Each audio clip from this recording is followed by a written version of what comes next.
Muy buenos días y bienvenidos a esta clase de mecánica cuántica 1. Bueno, el día de hoy vamos a continuar la primera parte con un poco de la evolución temporal, pero ahora de la densidad de los estados y, y posteriormente, bueno, continuaremos con lo que es las operaciones de simetría, digamos, ¿no? Bajo ciertas operaciones. Entonces, nosotros vamos a empezar con lo que es una revisión breve de lo que es la física estadística clásica. Sí. Entonces, ¿no? Cuando nosotros estamos trabajando en física estadística, estamos trabajando en un espacio de fases. Y entonces, ¿no? Independientemente del número de grados de libertad y número de partículas que tenga el sistema, básicamente nosotros vamos a tener un cierto número de grados de libertad, ¿no es cierto? Q, y vamos a tener un espacio de fases de dimensión, digamos, 2n, donde n serían el número de grados de libertad. Sí, entonces vamos a tener n coordenadas para Q y n coordenadas para P de manera general, ¿no? Y el estado de un sistema va a ser representado entonces por un punto en el espacio de fases. Y cuando el sistema vaya evolucionando, va a ir evolucionando a través de una trayectoria en el espacio de fases. Sí. Ahora, si tenemos, por ejemplo, si tenemos un conjunto de sistemas idénticos, ¿ya? De sistemas idénticos que estén de manera general evolucionando en el espacio de fases, vamos a tener que los puntos que, por ejemplo, ¿no? Cualquier punto de cualquier sistema, ¿sí? Del conjunto de sistemas idénticos va a estar de manera general en cualquier punto, digamos, de la trayectoria, o lo que es lo mismo en cualquier punto accesible al espacio de fases. ¿Ya? Eso quiere decir, ¿no es cierto? Que si nosotros nos imaginamos que tenemos un sistema idéntico de un conjunto, me habían dicho, de sistemas idénticos, vamos a tener lo que es un ensamble estadístico. Sí, en este caso sería microcanónico, ¿no? Cuando ustedes vean física estadística, ¿ya? Lo importante es que nosotros vamos a poder determinar un espacio de fases en el cual nosotros podamos medir, por ejemplo, cuál es la densidad de los estados, sí que más o menos se van a colocar así, digamos, y vamos a poder contar, ¿no es cierto?, que para cualquier tiempo t, sí, ese conjunto de estados semejantes va a poder determinarse, ¿no es cierto?, cuánta cantidad de los estados están en un cierto volumen, ¿sí? En un cierto volumen del espacio de fases. ¿Ya? Entonces, así nosotros podríamos contar la densidad de los estados. Sí, algo semejante si podríamos hacer, por ejemplo, en el tiempo, ¿no es cierto? Sería de ver cuánto tiempo pasa un estado en el mismo estado, en el mismo volumen diferencial. Y entonces, ¿no? Contar, por ejemplo, el tiempo que un sistema eh, se demora en estar en un cierto volumen del espacio de fases es lo mismo, ¿no? Que tener un conjunto idéntico de sistemas y todos o cada uno va a estar en uno de los estados posibles del sistema que estamos estudiando. ¿Sí? Y eso me permite definir lo que es la densidad de los estados. De esta manera, el operador densidad de los estados en el sistema clásico, sí, es el número de los estados que tenemos en un cierto volumen del espacio de fases a un tiempo determinado. Sí, y nuevamente, ¿no? En ese tiempo, los sistemas idénticos que forman el ensamble se encuentran distribuidos de manera general en todos los estados posibles del sistema que estamos estudiando. Sí, en todos los estados posibles del sistema que estamos estudiando, ¿no? Y entonces nosotros podríamos definir esa densidad de los estados. ¿Sí? Y diríamos, ¿no es cierto? Tenemos una cierta eh, densidad de los estados en en un cierto punto, ¿no es cierto?, del espacio de fases a un cierto tiempo. ¿Ya? Y si multiplicamos eso por un volumen diferencial, lo que vamos a tener, ¿no es cierto?, es el número de los estados que pueden existir en este volumen. Sí. Ahora, si ustedes ya vieron mecánica clásica, habrán visto, ¿no es cierto?, una cualidad y para qué se usa esta densidad de los estados. O al menos les habrán nombrado, ¿no? Y habrán visto el teorema de Liouville, el cual establece la continuidad de la densidad de los estados. Sí. Y entonces, ¿no es cierto?, nosotros podríamos interpretar, y si nosotros tenemos una cantidad física como esta, que representa, ¿no es cierto?, el número de los estados en un cierto volumen, ¿no es cierto?, nosotros podríamos sacar el valor esperado de una cantidad física, ¿sí? Por ejemplo, la cantidad física F, que depende de manera general de las coordenadas y de los momentos generalizados. Sí, y podríamos decir, ¿no es cierto? El valor esperado de F no es nada más, ¿no?, que F por la probabilidad, donde la probabilidad va a ser la densidad de los estados dividido, ¿no es cierto?, para eh, la integral de la densidad de los estados, que lo que me va a dar es, ¿no es cierto?, el número de estados accesibles en todo el espacio de fases. Ya, y a esto de aquí, ¿cierto?, al integral que está acá abajo, se la conoce como función de partición. ¿Sí?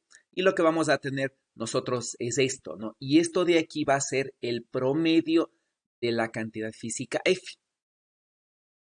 Sí, y entonces lo que se tiene, ¿no?, es que el promedio que nosotros tenemos aquí es lo mismo que sacar el promedio en todo, bueno, en todo el espacio de fases, ¿no? Sí. Y así nosotros podríamos establecer una estadística que resulta importante cuando ustedes lleguen a ver a, a física estadística. Y por otro lado, ¿no es cierto? Si nosotros ya tenemos la densidad de los estados, ya podemos ver, ¿no es cierto? Se puede demostrar en mecánica clásica que la variación temporal de la densidad de los estados se puede escribir así. Sí, y básicamente se demuestra, ¿no?, que la variación de la densidad de los estados en el tiempo es cero. ¿Ya? Y esto, ¿no? Numéricamente me dice que la dependencia explícita de la variación de los estados en el tiempo, ¿sí?, es simplemente igual al corchete de Poisson entre el hamiltoniano y la densidad de los estados.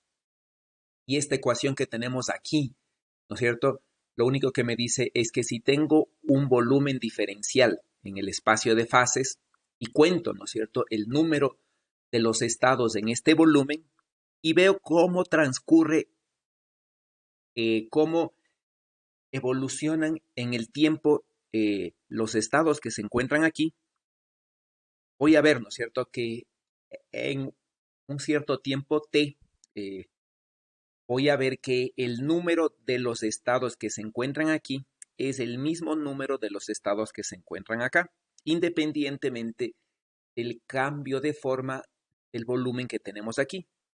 ¿Sí? Y eso es lo que más o menos se interpreta acá, ¿no es cierto? Sí. Y entonces, ¿no? Lo que tenemos es que la densidad de los estados en todo el espacio de fases no cambia con el tiempo. Sí. El número de los estados en todo el espacio de fases no cambia con el tiempo, ¿no? Y entonces nosotros ya podríamos tener nuestra ecuación, sí, nuestra ecuación acá, ¿no es cierto? Para eh, el valor esperado de una cantidad clásica f. ¿Ya? Este sería la estadística clásica contabilizada utilizando la densidad de los estados clásicos. ¿Sí? Y esta sería nuestra ecuación de la conservación de la densidad de los estados. Ahora, desde el punto de vista cuántico, ¿no es cierto? Primero nosotros vamos a ver cómo es que los estados evolucionan en el tiempo. Y entonces, ¿no? Si nosotros, por ejemplo, tenemos un estado puro, ¿sí? Y digamos, ¿no es cierto? Tenemos un estado puro cuya densidad de los estados puede cambiar así, digamos, ¿sí? Aquí tenemos la densidad de los estados al tiempo t más un cierto tiempo diferencial, delta t, ¿ya? Y digamos, ¿no? Si tenemos un estado puro, vamos a tener algo semejante a lo que tenemos aquí. Y ahora, ¿no? Podríamos describir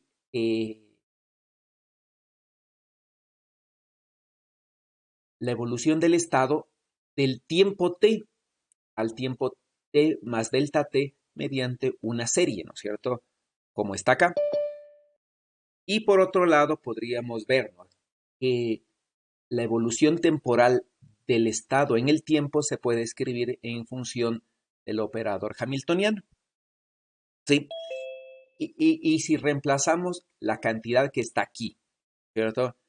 En la forma general que tenemos para la densidad de los estados al tiempo t más delta t, en una aproximación de primer orden nosotros vamos a llegar a la ecuación que está acá y simplemente llegamos a la ecuación que tenemos aquí, ¿no? Y de ahí podríamos ver que la variación de los estados en el tiempo se puede representar mediante la cantidad que tenemos aquí. ¿Sí? Y la cantidad que nosotros tenemos aquí, si nosotros comparamos con su contraparte clásica, sí, que es la que tenemos acá, es exactamente igual. Sí, simplemente vemos, ¿no?, que la variación de la densidad de los estados explícitamente como función del tiempo es igual al corchete de Poisson entre el hamiltoniano y la densidad de los estados. ¿Sí? Y aquí tenemos exactamente lo mismo, ¿no es cierto? Si cambiamos el orden, por ejemplo, ¿ya? Sí, sino que simplemente lo que nosotros estamos reemplazando es el corchete de Poisson, estamos reemplazando por el conmutador y dividimos para 1 sobre IH barra. ¿Sí? Ahora, la ecuación que tenemos aquí es semejante a la ecuación que vimos en la última clase, ¿no? Sí, es parecida, pero no es igual a la ecuación que vimos en la última clase, ¿sí? En donde, en donde nosotros, a ver, ¿sí?, en donde nosotros, hmm, a ver, sí, es semejante a la ecuación que tenemos acá, ¿ya? Y simplemente lo que nosotros podemos ver, ¿no?, es que la variación de un operador en el tiempo, ¿sí?, en la descripción de Heisenberg es igual a 1 sobre IH barra, ¿sí?, del operador eh, y del hamiltoniano en la descripción de Heisenberg, bueno, del conmutador, ¿no es cierto? Ahora, de lo que vemos aquí, ¿no? Sí, aquí lo que nosotros vemos es un signo más, ¿ya? Un signo positivo. Si comparamos con lo que nosotros tenemos acá, matemáticamente aquí vemos un signo negativo, ¿no? Eso quiere decir que la ecuación que tenemos aquí no es semejante a la que nosotros tenemos acá, ¿sí? Si bien la ecuación que tenemos aquí es la evolución de un operador en la descripción de Heisenberg, sí, acá lo que nosotros tenemos es la evolución del operador densidad, sí, en la descripción de Schrödinger, ¿ya? ¿Y por qué en la descripción de Schrödinger, no es cierto? Porque lo que nosotros estamos sacando aquí es a partir de la evolución de un estado, ¿ya? Y aquí estamos utilizando, ¿no es cierto?, cómo cambia el estado psi utilizando el Hamiltoniano, es decir, justamente la descripción de Schrödinger, ¿ya? Y entonces la ecuación que vemos aquí no es semejante, no es igual, ¿no es cierto?, a la ecuación que tenemos acá. Sí, matemáticamente se parecen, pero es una ecuación diferente. Sí, y la ecuación que vemos aquí se llama la ecuación de von Neumann y lo que me da básicamente es cómo evoluciona el operador densidad, pero en la descripción de Schrödinger. ¿Ya? Si nosotros calculamos la densidad de los estados en la descripción de Heisenberg, ¿ya? Y hacemos el cambio, ¿no es cierto? Eh, Tal como habíamos visto, lo que nosotros vamos a ver es que en la descripción de Heisenberg, los estados no cambian en el tiempo. Eso quisiera decir, ¿no es cierto?, que el operador densidad de los estados no cambia en el tiempo y es un operador constante en el tiempo. Y obviamente, ¿no? Si calcularía su evolución, lo que me va a dar es cero. Sí, y ahí podríamos ver, ¿no es cierto?, que la ecuación que tenemos aquí no tiene nada que ver con un cambio de un operador en el tiempo en la descripción de Heisenberg. Sí, esta es otra operación, esta es otra cantidad diferente, ¿no? Y clásicamente corresponde solamente a la cantidad que está aquí, es decir, al teorema de Liouville, que me establece que la densidad de los estados no cambia en el tiempo, ya el número de los estados se mantiene constante, ¿no?, en el tiempo, ya. Lo único que cambia es, obviamente, la forma, si puede cambiar, sí, pero el número de los estados no va a cambiar en el tiempo, ¿ya? Sí. Y ahora, ¿no es cierto? Si nosotros ya tenemos el cambio de la densidad de los estados en el tiempo, ya se puede sacar de manera general cualquier valor esperado. Sí, y el valor esperado que yo voy a poder sacar se supone que va a ser semejante a la descripción cuántica de la cantidad clásica que tengo aquí. Sí, y para eso vamos nosotros a ver lo que es, un poquito vamos a describirnos simplemente lo que es la estadística cuántica y la densidad de los estados a temperatura finita.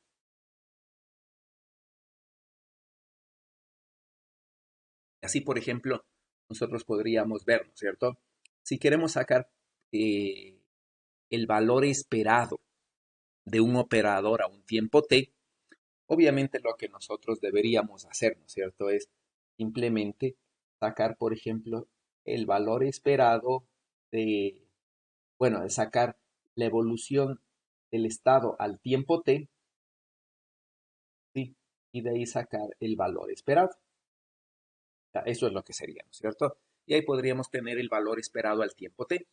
Pero por otro lado, nosotros podríamos sacar así, ¿no es cierto? Podríamos sacar de la traza del operador multiplicado por la densidad de los estados al tiempo t. Sí, donde simplemente, ¿no?, el operador densidad de los estados al tiempo t va a ser esta multiplicación, ¿no?, de los estados al tiempo t. Ahora, si nosotros podríamos ver y decir, tengo el Hamiltoniano y tengo sus estados propios, ¿ya?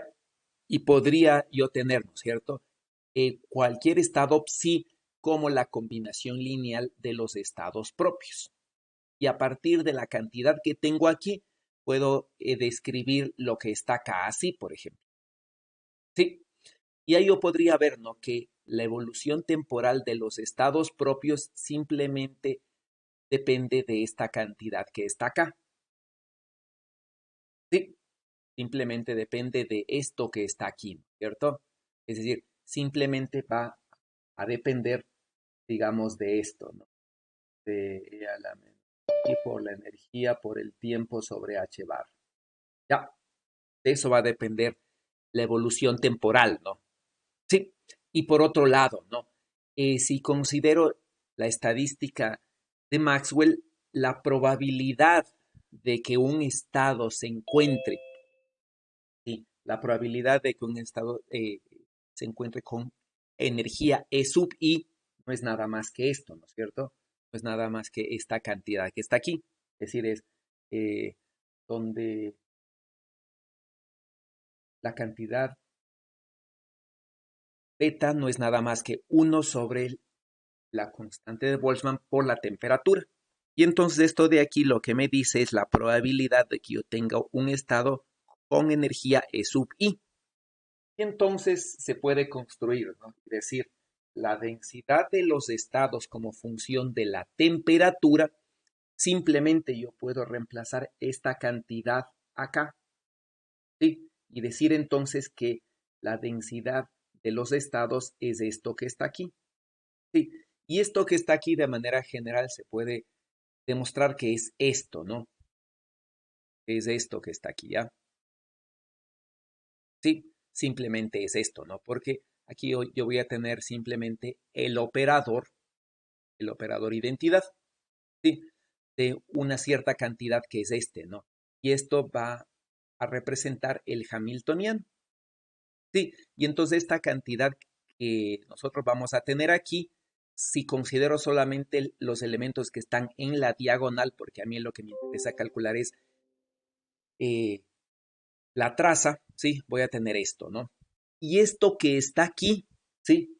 No es nada más que la función de partición a una cierta temperatura, ¿sí?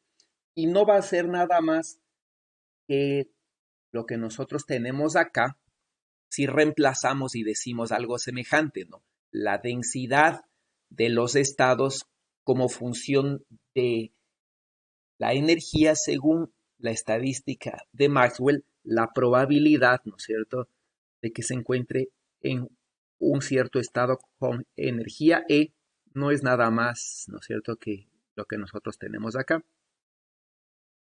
Sí, y esto de aquí va a ser semejante a lo que nosotros tenemos aquí, básicamente, ¿no?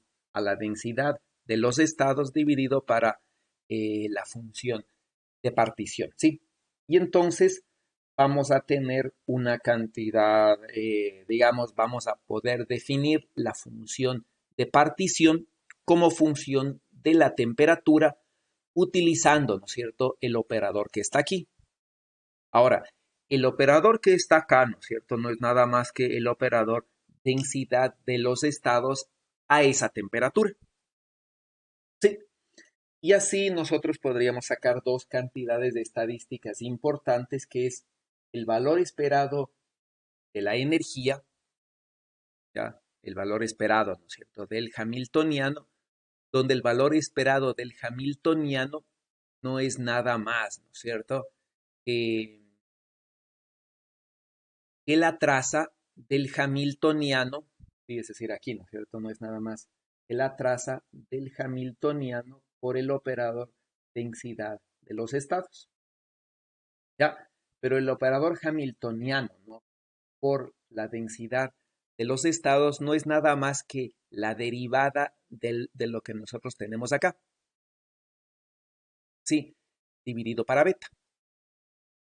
Y entonces esto de aquí no es nada más que esto de acá. Sí, y es el valor esperado del hamiltoniano. Y entonces, ¿no es cierto?, nosotros podríamos definir o calcular que el valor esperado del hamiltoniano es la energía promedio del sistema y simplemente, ¿no?, es esto que está aquí. ¿Sí? Es decir, si yo tengo la función de partición, ya yo voy a tener exactamente cuánto vale la energía promedio del sistema. Sí, yo ya tengo, ¿no es cierto?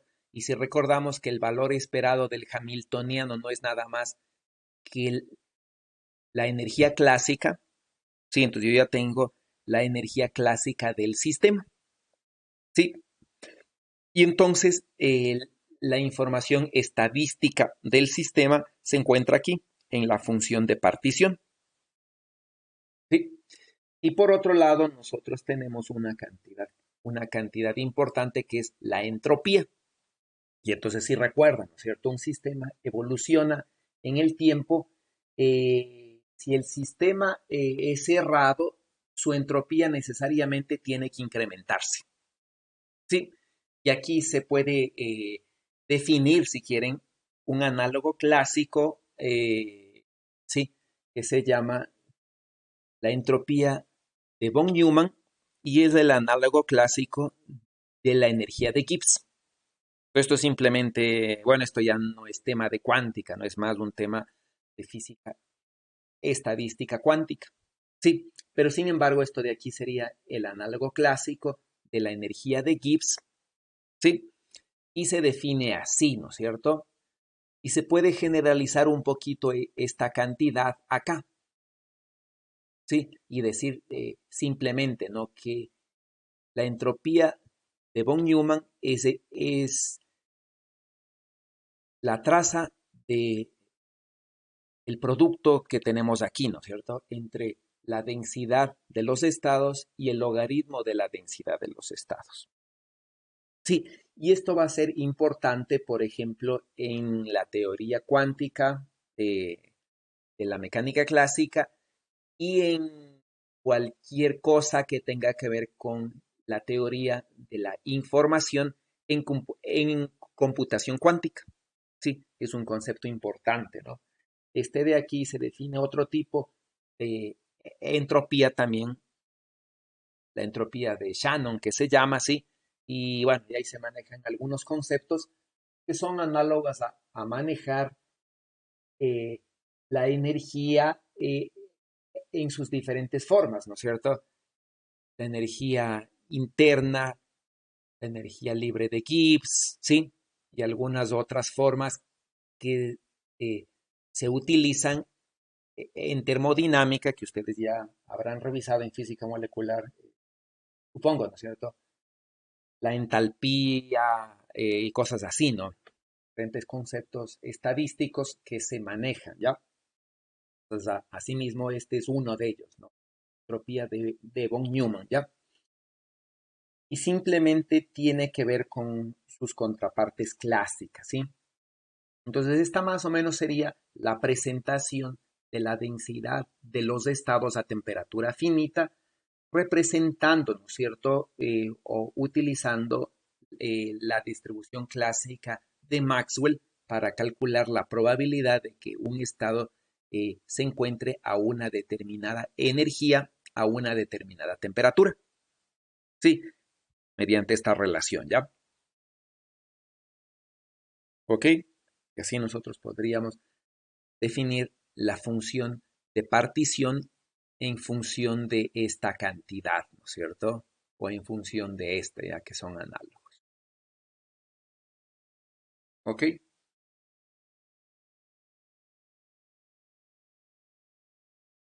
Bueno, esto de aquí, esta partecita que nosotros tenemos aquí es más conceptual, ¿no? Porque este realmente es un tema de física estadística.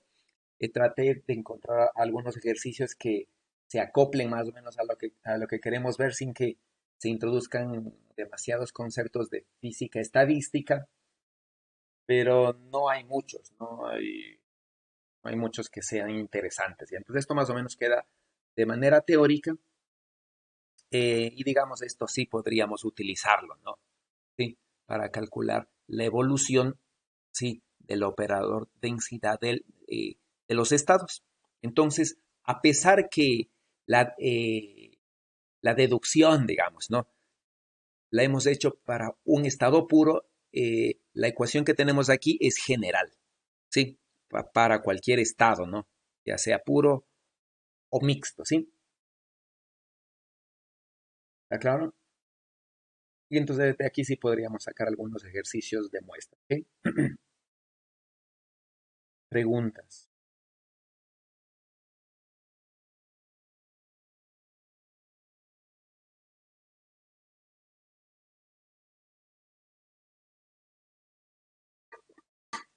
Muy bien. Si no hay preguntas, nos vamos a ir a a continuar, ¿no? Con lo que nosotros habíamos visto y vamos a ver lo que es la paridad, primeramente, ¿no? Entonces, la paridad simplemente es una operación en la cual invierto los ejes, ¿sí? Y entonces, básicamente, si yo invierto los ejes, simplemente, ¿no es cierto? La variación de lo que yo tengo aquí, por ejemplo, invierto los ejes, ¿no? Y digo, tengo una partícula que se está moviendo, supongamos así, ¿no es cierto? Tengo una partícula que se mueve, digamos, hacia acá, ¿no es cierto? Y está en esta posición de aquí, digamos X, Y, ¿sí? Si yo tengo una cantidad como la que tenemos allí, entonces, ¿no es cierto? Si digo, invierto los ejes, ¿sí? Y ahora entonces tengo algo semejante, ¿no es cierto? Yo voy a decir, invierto los ejes, ¿sí? Y simplemente, digamos, tengo esto, ¿no? Ya, entonces aquí invierto los ejes y esto sería entonces X', Y', ¿sí?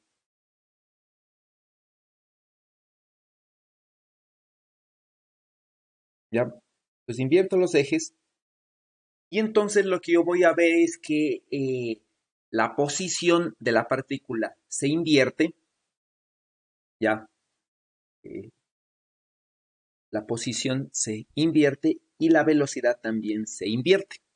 Sí, y eso quiere decir, ¿no es cierto?, que yo tengo aquí unas nuevas cantidades que van a ser eh, menos X', ¿sí? Y menos Y', ¿ya? Igual, ¿no es cierto?, voy a tener una cantidad que va a ser menos P', ¿sí? Y entonces los sistemas cambian, ¿no es cierto? ¿Qué va a pasar con las ecuaciones de Newton, por ejemplo? ¿Qué pasa con las ecuaciones de Newton? ¿Qué sucede con la fuerza?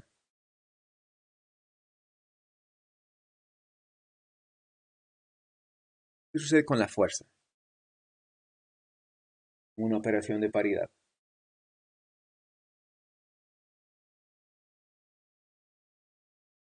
Dígame, David, ¿qué sucede con la fuerza en una operación de paridad?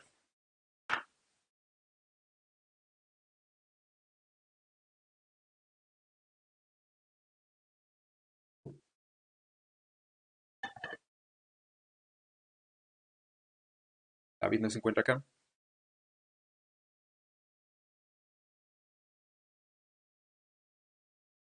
Dígame, Joyce.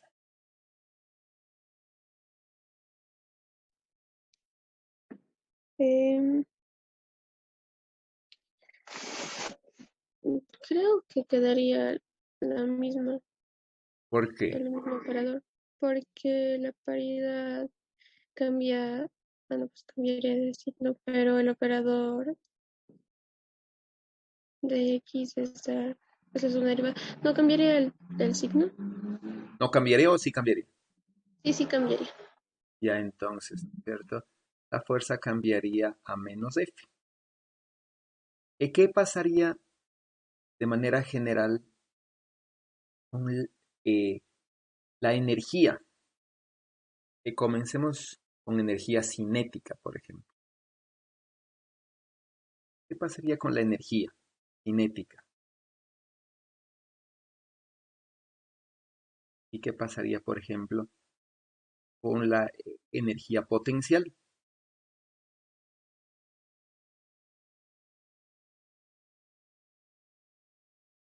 ¿Qué pasaría?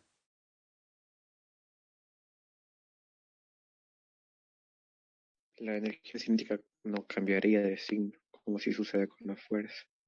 Ya. ¿Y la energía potencial?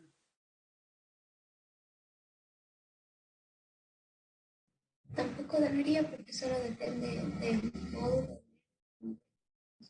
Del módulo, por ejemplo, ¿dónde? ¿En qué ejemplo solamente del módulo? ¿O en qué casos, por ejemplo? Usar los potenciales como más simples en el Ya. resorte. Bueno, sí y no, ¿no es cierto? Sí y no a lo que usted comenta. Por ejemplo, si yo digo, voy a hacer esta, ¿no? Eh, la energía potencial, digamos, masa por gravedad por altura, ¿sí? O por, bueno, ¿no? Digamos que la altura sea z o pongámosle y, ¿ya? Masa por gravedad por altura, ¿sí? Si hago un cambio, ahí yo voy a ver, ¿no es cierto? Que aquí pasa de manera general a esto, ¿no? A menos masa por gravedad por altura. Ahora, si tomo en cuenta, ¿no es cierto?, la ecuación general, ¿sí? ¿Cuál es la ecuación general de la energía potencial gravitatoria? ¿Cuál es la fórmula general? No es esta, ¿no es cierto? Sí. ¿Cuál es la fórmula general?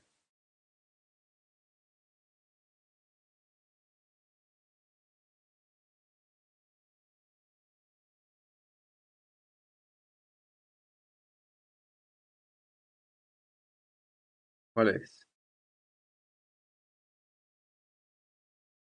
Sí, si nosotros vemos, ¿no es cierto?, es esta, ¿no? La constante de gravitación universal, la masa de la Tierra y la distancia de centro a centro, ¿no? Sería esto, ¿ya? Sí, eso es lo que voy a tener. Y aquí, tal como dice su compañera, esta de aquí es el módulo, ¿no? De la posición de la Tierra menos la posición de la masa m. Y en ese sentido, ¿no es cierto? Si es el módulo, eh, si yo invierto las cantidades que se encuentran aquí, esto de aquí no cambia de signo. Eso quiere decir que de manera fundamental la energía potencial gravitatoria no cambia de signo ante una operación de paridad. Sí, al igual, ¿no es cierto? La energía potencial electromagnética, que tampoco cambia de signo ante una operación de paridad porque es algo semejante a lo que tenemos aquí, ¿no? Sí. Ahora, de manera general podemos decir que la energía potencial no cambia de signo ante una operación de paridad, que digamos, tenemos, ¿no?, las interacciones fundamentales, la gravedad, ¿ya? ¿Cierto? Esta no cambia de signo, digamos, si es invariante. La interacción electromagnética, ¿cierto?, que tiene una forma semejante. Y nos faltarían dos interacciones eh, fundamentales, ¿no? Pongámosle la interacción fuerte, ¿sí?, y la interacción débil, ¿no? Eso faltaría saber, ¿no es cierto? Y estas de aquí son invariantes ante una operación de paridad. Ahora, ¿qué parece lógico, por ejemplo? ¿Qué parecería lógico? Supongamos que yo tengo un sistema cerrado, ¿ya? Un sistema cerrado dado por un Hamiltoniano. Y al sistema hago una inversión de los ejes, ¿sí? Y entonces, ¿no?, hago una operación de paridad y debería tener que el Hamiltoniano ha cambiado o no ha cambiado si el sistema es cerrado. ¿Qué sería lógico? Que no ha cambiado. Que no ha cambiado, ¿no es cierto? ¿Por qué? Porque si el sistema es cerrado, se supone que yo simplemente tengo el mismo sistema, el cual estoy utilizando unos ejes ya que están invertidos. Sí, y el sistema no debería haber cambiado. Ya. Bueno, entonces vamos a ver, ¿no? Al final, ¿qué sucede con las interacciones fuertes, ¿ya? Y entonces, en las operaciones de paridad, simplemente, ¿no? Yo estaría cambiando un eje de aquí por su eje invertido, ¿sí? Y la cantidad de movimiento cambiaría a menos P también. Esto sería desde el punto de vista clásico, ¿no? Más o menos, ¿ya? Y estos podríamos ponerles, bueno, podríamos ponerles como que no son operadores, porque estamos pues, de manera general clásico, ¿ya? Sí, clásico.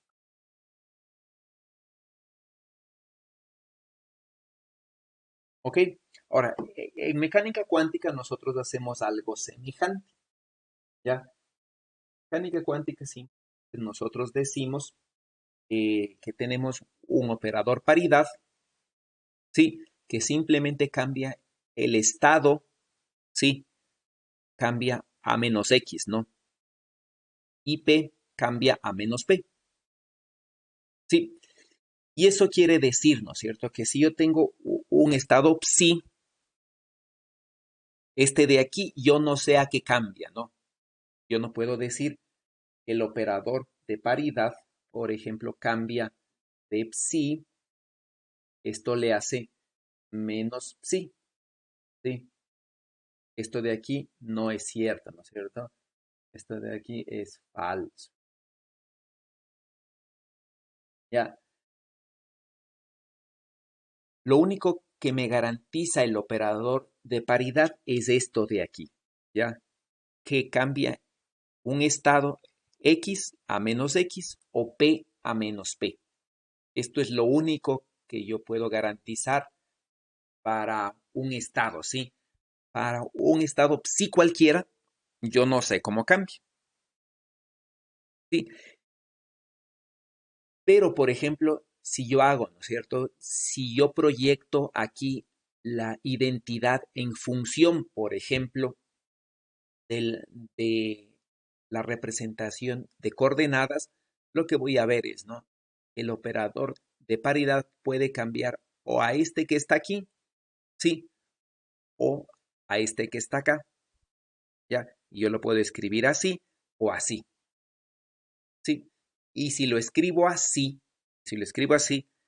lo único que yo voy a poder ver es, ¿no es cierto?, que psi de x ante una operación de paridad se cambia por psi de menos x.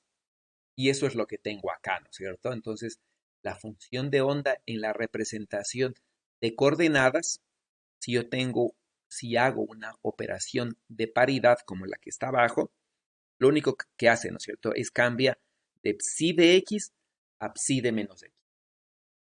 Sí, eso es lo que yo sí sé ante una operación de paridad.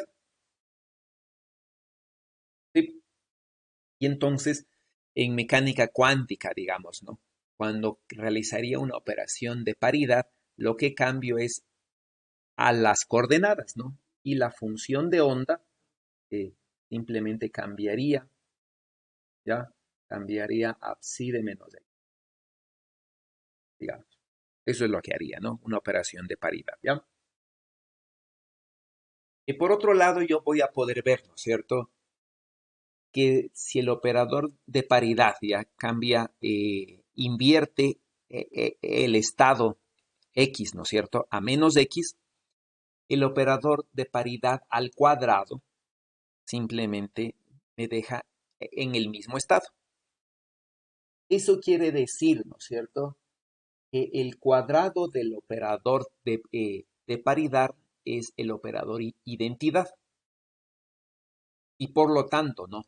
El inverso del operador de paridad es el operador de paridad, ¿sí? Y también puedo ver, ¿no es cierto?, el adjunto del operador de paridad es igual al inverso del operador de paridad y es el operador paridad mismo. Sí, eso quiere decir que el operador de paridad es un operador unitario. Sí, y simplemente tiene dos valores propios, ¿no es cierto?, para un estado cualquiera, un estado propio del operador de paridad, voy a tener ya que es o positivo o negativo. No tengo otra opción, ¿no es cierto? Ya que esto de aquí, ¿verdad? Pi cuadrado, sí, es igual al operador de identidad. Entonces lo único que yo tengo es, ¿no? Dos valores propios, ¿ya? Más uno y menos uno. ¿Sí? Y entonces, si veo a qué o qué cualidades tienen los vectores propios, yo voy a ver, ¿no es cierto?, que los vectores propios simplemente tienen dos tipos de paridades en el espacio, ¿no? Sí, entonces, en el espacio de coordenadas yo voy a tener que las funciones propias o son pares, como esto de aquí, o son impares, ¿sí? Como esto de acá. Sí, no hay otra opción, ¿no es cierto? O son pares o son impares. Y represento los estados, ¿sí? Los estados propios. En la representación de momentos voy a ver que las funciones, ¿no es cierto?, también son o pares o impares. Entonces, ¿no? Las funciones, ¿sí?, de los estados propios del operador de paridad tienen una paridad definida y son o pares o impares y mantienen su paridad cuando cambio de la representación de coordenadas a la representación de momentos. Sí, entonces si quiero ver, ¿no es cierto?, la paridad de un estado, yo tengo que representarle o en la representación de coordenadas o en la representación de momentos. Sí, yo no puedo asegurar, por ejemplo, que si tengo un estado par en la representación de coordenadas o momentos, yo no puedo decir que la paridad se conserva cuando haga una representación del estado en cualquier otra base. Sí, eso quiere decir, ¿no es cierto?, que si me paso a la base omega, por ejemplo, cualquiera que sea, sí, yo no puedo garantizar que la paridad se mantiene.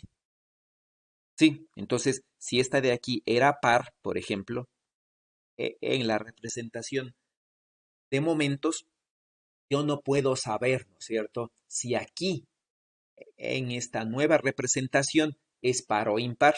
De hecho, no necesariamente va a ser ni par ni impar.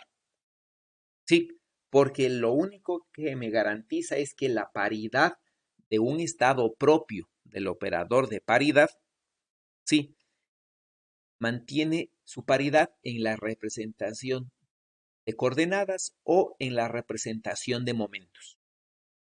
Sí, en cualquier otra representación no necesariamente es ni par ni impar, ¿ya? Sino que simplemente no mantiene su paridad, ¿ok? Ahora, sobre los estados, simplemente el operador de paridad actúa así, ¿no es cierto? Aquí, por ejemplo, ¿sí? O así, digamos, ¿no? Si es que tengo un estado en la representación de coordenadas o momentos. De manera general, yo también podría verle la representación, ¿sí?, de cómo actúa el operador de paridad sobre los operadores. Y simplemente hago una transformación unitaria, ¿no es cierto? Y digo, entonces, el operador X ante una transformación unitaria de paridad, lo que yo sé es que debe cambiar a menos X, ¿no es cierto? Para que sea coherente con lo que está aquí, ¿ya? Para que sea coherente con lo que está acá. Sí, simplemente, ¿no? Igual, ante una operación unitaria de paridad, el operador P cambia a menos P. Sí, ahora, si cambia el operador, ¿no es cierto?, que tal como está aquí, lo que yo tengo es una igualdad como la que está acá, por ejemplo. Sí, eso quiere decir, ¿no es cierto?, que el anticonmutador del operador de paridad con X es 0. Sí, lo mismo, ¿no es cierto? El anticonmutador del operador P con el operador de paridad es cero. Y por eso hay un cambio de signo, ¿no es cierto? Sí. Ahora, si un operador fuera invariante ante una inversión de paridad, quiera decir, ¿no es cierto?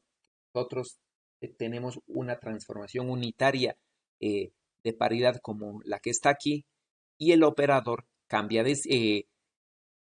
permanece inalterado.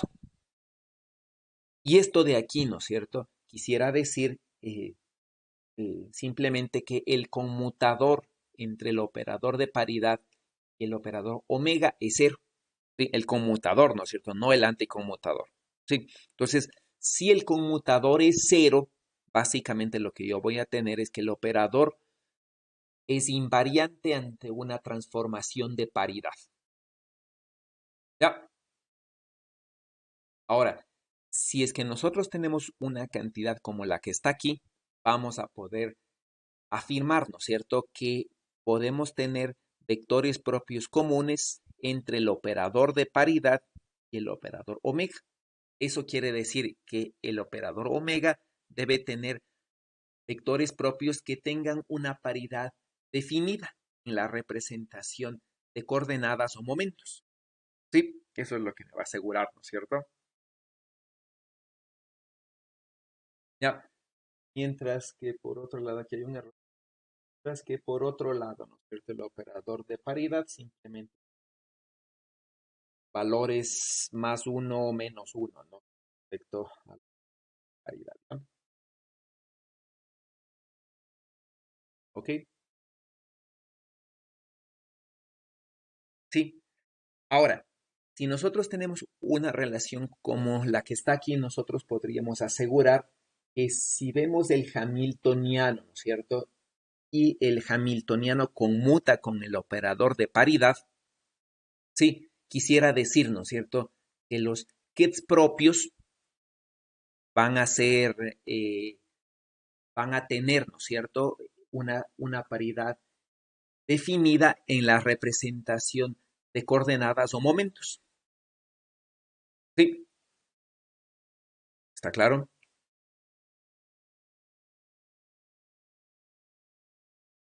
¿Está claro? Ahora, ¿qué va a pasar, ¿no es cierto? Si nosotros tenemos una conmutación entre el hamiltoniano, ¿sí?, y el operador de paridad, lo que yo voy a saber, ¿no es cierto?, es que si esto, ¿no? Yo tengo que el conmutador entre el hamiltoniano y el operador de paridad es cero, ya quisiera decir, ¿no es cierto?, que los vectores propios del hamiltoniano, por ejemplo, digamos así, ya, eh, que básicamente tienen una paridad definida, ¿no es cierto? Eso quiere decir que, E en la representación de coordenadas, supongamos que esto es psi de x, tienen una paridad. Eso quiere decir, ¿no?, que psi de menos x o es más psi de x o es menos psi de x, ¿no? Eso es lo que voy a sacar primerito, ¿ya? Sí. Y por otro lado, lo que yo voy a ver es, ¿no es cierto?, que si tengo una relación como la que está aquí, lo que yo voy a saber es que el operador evolución temporal que también conmuta con el operador de paridad. ¿Ya? Y eso quisiera decir, ¿no es cierto?, que si tengo un estado, por ejemplo, al tiempo cero, ¿ya?, que tenga una paridad bien definida, por ejemplo, así, ¿sí? Yo voy a saber, ¿no es cierto?, que el estado al tiempo t, ¿ya?, va a mantener su paridad, ¿sí? Va a mantener su paridad, ¿no es cierto? Eso es lo que yo voy a saber, ¿ya?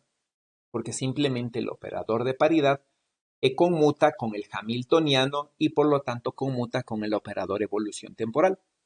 Entonces la paridad es una cualidad que se mantiene en el tiempo.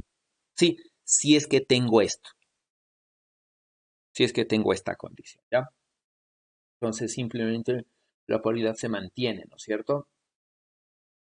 Ahora, aquí hay un problema, ¿sí? Desde el sistema físico fundamental, ¿no es cierto? La interacción nuclear débil no es invariante ante una operación de paridad, ¿sí? Eso quiere decir que yo puedo tener un sistema cerrado y hago una inversión de paridad y no necesariamente el sistema es el mismo, es decir, no es necesariamente invariante ante una operación de paridad. Eso quiere decir, ¿no es cierto?, que yo puedo tener un hamiltoniano que no dependa del tiempo porque el sistema es cerrado y sin embargo no ser invariante ante una operación de paridad. Ya, si es que en el hamiltoniano aparecen explícitamente interacciones nucleares débiles. Si es que no aparecen, ¿no es cierto?, estas operaciones en el hamiltoniano de un sistema cerrado debe ser invariante a la paridad. Sí, pero de manera general, yo no puedo suponer que que si el sistema es cerrado y el hamiltoniano no depende del tiempo, ¿no es cierto?, o por ser cerrado ya va a ser invariante a la paridad. Sí, no puedo concluir eso, ¿no? ¿Está claro? Y por lo tanto, no puedo concluir, por ejemplo, que, que aparezca una inversión, ¿cómo es? Que la paridad se mantenga en la evolución temporal si es que tengo yo interacciones débiles. Sí, la paridad no necesariamente se va a mantener conforme el tiempo pase, ya si en el hamiltoniano aparecen explícitamente interacciones débiles. ¿Ok? Si no aparecen, obviamente la paridad de los estados tiene que mantenerse en el tiempo. ¿Está claro? Pues vamos a trabajar con un ejercicio, ¿no? Vamos a demostrar justamente esto que está aquí, ¿ya? Vamos a demostrar esto, ¿sí? Entonces, por favor, comiencen a trabajar. Supongan, ¿no es cierto? Que supongan que el hamiltoniano conmuta con el operador de paridad y demuestren, ¿no?, que los estados propios del hamiltoniano mantienen su paridad en el tiempo.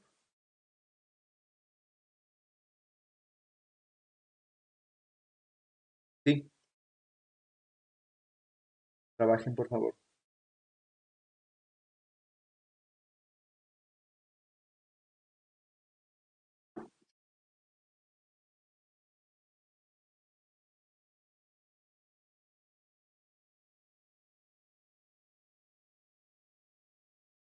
Trabajen, por favor.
Y aquí tomen en cuenta, ¿no es cierto?, que el hamiltoniano puede depender del tiempo, por ejemplo, es decir, puede ser que el sistema no sea cerrado, sí, pero el hamiltoniano conmute con el operador de paridad. Ya. Pero bueno, ¿no? Como estamos suponiendo estados propios, se supone que deberíamos tener un Hamiltoniano independiente del tiempo, ¿no?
Ok, ya salió.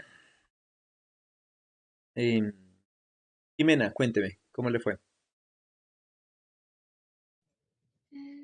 Sí me salió que era invariante. ¿Por qué? Para eso lo que hice fue poner la relación normal, ¿no? Del Hamiltoniano con los vectores y autovalores propios y multipliqué cada lado por el operador, em, el paridad adjunto y luego el otro lado por el paridad.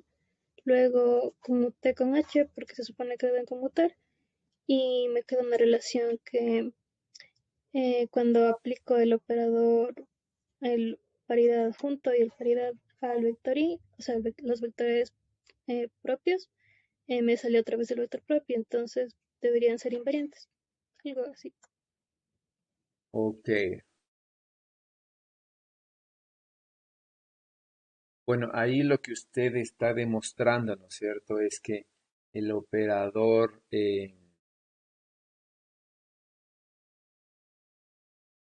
ya, usted está demostrando esto, ¿no es cierto? Que el operador Hamiltoniano, pongámosle como, digamos, y usted está demostrando ahí, ¿no es cierto? Que el operador Hamiltoniano, sí, tiene vectores propios comunes, ¿no? Porque dice usted está demostrando que Hamiltoniano del operador de paridad del vector propio, ¿sí?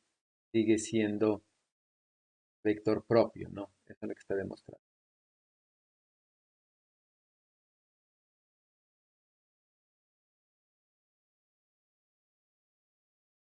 Sí. Jimena, a eso ha Sí, algo llegado. así. Y, ya, y de ahí podemos concluir que la paridad se conserva en el tiempo. Sí, porque ahí usted me está diciendo, ¿no es cierto? Sí, y E al tiempo cero es par, por ejemplo.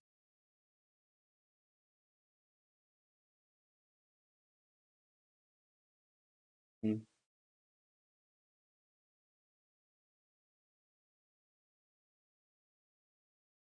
Ahí estamos concluyendo que al tiempo que el estado, ¿no es cierto? Que al tiempo t también es par. ¿Correcto eso? Incluir así. Si es para el tiempo cero, es para el tiempo t. ¿Qué dice?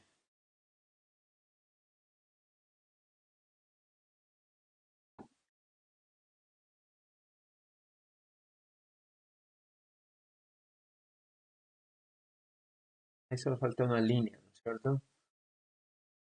Porque si concluimos, ¿no? Es decir, si demostramos que que el operador de paridad sobre un vector propio, sí, sigue siendo vector propio, ahí lo que estamos demostrando es que son comunes, ¿no? Es decir, a partir de la conmutación de los operadores hamiltoniano y paridad, estamos demostrando que tienen vectores propios comunes, es decir, cuando aplico el operador de paridad, me mantengo en el mismo subespacio, ¿no? Porque no cambia la energía. ¿Ya? Ahí falta una liñita, ¿no es cierto? Una línea de operación. Sí. Y entonces, ¿qué es lo que nos falta? Sí. Si nosotros sabemos esto, ¿ya? Lo que nos falta demostrar es que como se da esto, ¿verdad? Y el operador evolución temporal es una función eh, del hamiltoniano, ¿cierto? Sí. Entonces el operador evolución temporal no es nada más que el exponencial del operador hamiltoniano multiplicado por estas constantes. ¿De dónde, no? Si esto se da, sí, si el operador de paridad conmuta con el hamiltoniano, el operador de paridad conmuta con cualquier función que sea solo función del hamiltoniano, ¿no? Esto lo puede expresar en serie de Taylor, ¿ya? Y conmutar cada uno de los términos, ¿no? Y voy a demostrar de manera general que conmuta así, ¿ya? Entonces, si conmuta así, yo ya puedo demostrar, ¿no es cierto?, que si la paridad al tiempo t1 es par, por ejemplo, aplico, ¿no? Al tiempo t2, esto no va a ser nada más que el estado al tiempo t1 multiplicado por el operador evolución temporal. Y si multiplico, obviamente, el operador paridad a ambos lados, ¿sí? Y aquí introduzco el operador de paridad, ¿ya? Yo voy a poder, ¿no es cierto?, invertir estos de aquí, ¿sí? Y básicamente demostrar que la paridad se conserva, ¿no es cierto? Que sigue siendo par o sigue siendo impar. ¿Sí? Y entonces la paridad al tiempo t1, por ejemplo, es par, y la paridad a un tiempo posterior sigue siendo par. ¿Ya? Eso yo puedo demostrar, ¿no? ¿Preguntas?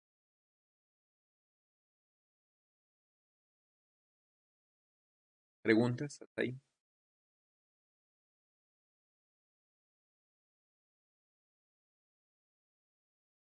Ok. Analicemos la paridad del sistema pozo de potencial infinito. ¿Sí? Aquí. Pozo de potencial rectangular infinito. Tenemos la paridad de ese sistema.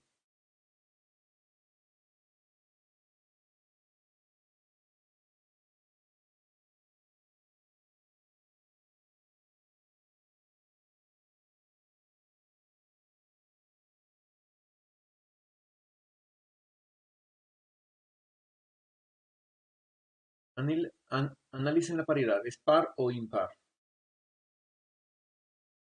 O no, no es ni par ni impar.